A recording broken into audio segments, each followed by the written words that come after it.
11 number प्रश्न को देखते हैं। यह प्रश्न कर रामचंद्र, यह प्रश्न करा था रामचंद्र थे, तो रामचंद्र जो थे वह कथाकार थे, यानी कि 11 का राइट आंसर बी होगा।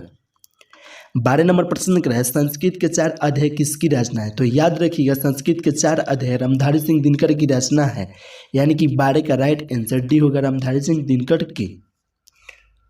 13 नंबर प्रश्न को देखते हैं। यह प्रश्न कर मालती का पति क्या है, ऑप्शन ए करे डॉक्टर, ऑप्शन बी करे वकील, ऑप्शन सी करे प्रधान अध्यापक, ऑप्शन डी करे अभियंता। तो आप याद रखिएगा मालती का पति जो है वह डॉक्टर है, यानी कि 13 का राइट आंसर ए होगा। 14 नंबर प्रश्न को देखते हैं। यह प्रश्न करे रोज इनमें से क्या है, तो रोज जो है ना वह कहानी है, यानी कि रोज किनके द्वारा लिखा गया है, तो अज्ञे जी द्वारा। अज्ञे जी का पूरा नाम सच्चिदानंद हीरानंद वात्स है। अगर आपसे पूछ देगा कि अज्ञे जी, चलिए हटाइए, चाहे पूछ देगा आपसे अज्ञे जी का जन्म कब हुआ था, तो 7 मार्च 1911 में आप लोग साथ में याद रखिएगा। और पूछ देगा अज्ञे जी का मृत्यु कब हुआ था, तो 4 अप्रैल 1987 में। यह भी प्रश्न आप साथ में याद रखिएगा, क्योंकि यह भी प्रश्न पूछ सकता है।